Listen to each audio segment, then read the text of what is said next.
Now, Mr. Schoaf, my teacher, gave me a promise, and I want to give you that promise now. Here was the promise I got, and I bring it to you. Here's what my teacher said. If you will change, Mr. Rohn, he said, if you will change, everything will change for you. You don't have to change the government. You don't have to change prices. You don't have to change taxes. Forget all that. He said, if you will change, everything will change for you. And the first thing you start changing is what? Your philosophy. You start changing your mind. You start changing how you think. You start picking up new ideas and information. Gather new knowledge. Make better decisions about what's valuable. And I'm telling you, if you'll do that, your whole life will change. Your health will change. Your relationship with your family will change. Your ability to cope with challenges and problems will change. I'm telling you, income, promotions, all of it will change. If you will change, it'll all change. If you won't change, it isn't going to change. You can keep your fingers crossed if you want to and hope they'll straighten it out. You can wish for the wind not to blow quite as severe, but I'm telling you, wishing for the wind to change in your favor, we call naive at best. Don't do this any longer. Wish for a better wind. The key is to wish for the wisdom to set a better sail. Utilize whatever wind it blows to take you wherever you want to go. That is the philosophy I picked up at age 25, and it revolutionized my whole life. And here's what I found. I found it was easy.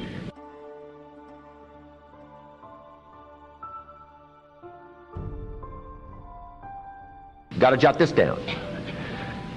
My definition of easy, meaning something I could do. I figure if it's something you can do, it's easy.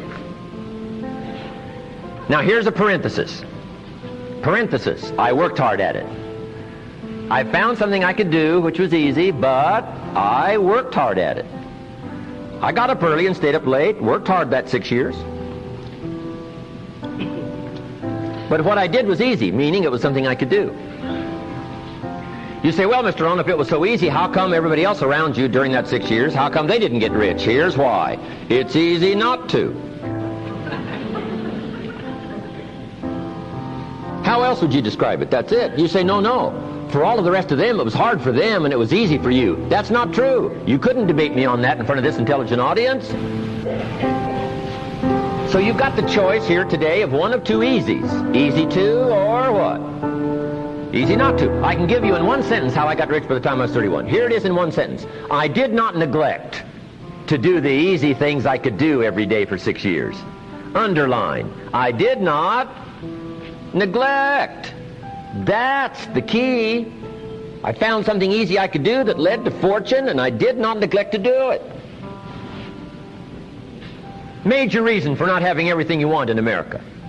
Major reason for not having more of what you want in America. More health, more money, more power, more influence, more everything. Major reason why you don't get it. Simple answer. Neglect.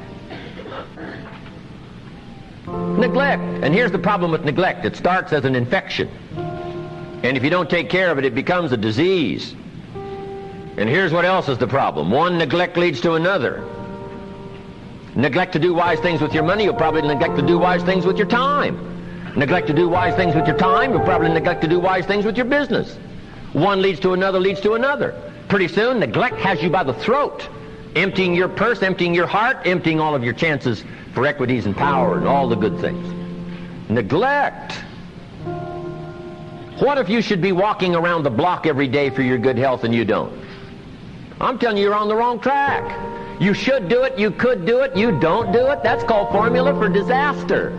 All you've got to do is let that and a few other things accumulate for 6 years, and now you're driving what you don't want to drive, wearing what you don't want to wear, living where you don't want to live, doing what you don't want to do, maybe having become what you really didn't want to become. I'm telling you, that's it. Just neglect along, drift along, and it's got you by the throat. It'll take all your values, leave you with just a little bit of dust in a summer wind, and it'll soon be gone. I hope I said that well. That's it. It's where I found myself at age 25 until my teacher came along and said, Mr. Rohn, up till now you've messed up. Let's see if we can't clean that up and change it all. I did. Changed my life. Not just the money, all the rest of the values that came pouring in when I understood that it was me. It was me. So take the easy approach. This stuff's easy to figure out. Getting rich is easy. I teach it to teenagers. How to be rich by 40, 35 if you're extra bright. This stuff is not difficult.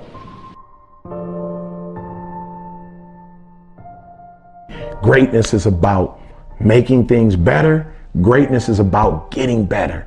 You know, when we were kids, Granny used to say good, better, best. Never let it rest until your good is better and your better is best. You know, so for me, greatness is about nobody knows Eric Thomas. Nobody knows what I'm capable of, but I know what I'm capable of and getting better every single day. Never settling. Never saying, well, I got a PhD, so I'm finished. You know, I've got a few videos that went viral. Most people have never done that. I'm doing good. I wrote 3 books. I'm good. No, Eric, you know at the end of the day, when you lay your head down to sleep, you know when you've given your best. You know when you've gotten better. And greatness is challenging the today you and the future you, saying you can get better. If you're grinding on Monday, grinding on Tuesday, grinding on Wednesday, if you're grinding 6-7 days a week for a span of 5 or 6 years, something's got to come out of that. And I think if we would spend more time on what's my goal, you know, meaning what do I need to accomplish in this day to live this lifestyle, and you go after it. And I'm not saying you shouldn't have goals. I just think that goals for people is too high on the priority list. And I think what should be on the priority list is going to bed so you can wake up the next day and you can grind it out. It's possible. I can do this. I can make this happen. No matter how bad it is or how bad it gets, I'm going to make it. It's possible. Yes, your dream is possible. Say that to yourself every day. Feed your mind with words that you write and words that you hear and words that you speak to yourself. Feed your faith, and your doubts will starve to death. Say to yourself, it's possible. It's possible. It's possible. Even when you have no evidence to point to, say to yourself, it's possible. There's nothing as powerful as a made-up mind. It's a struggle sometimes to do that, especially when you have people around you telling you that it's not possible, that you can't do it. And they're constantly pointing out your failures of the past, constantly reminding you of all of the things that you don't have going for you. I'm reminded of the story of 2 little boys that were playing on some ice during the winter. And as they got further out on this ice, one fell through the thin ice.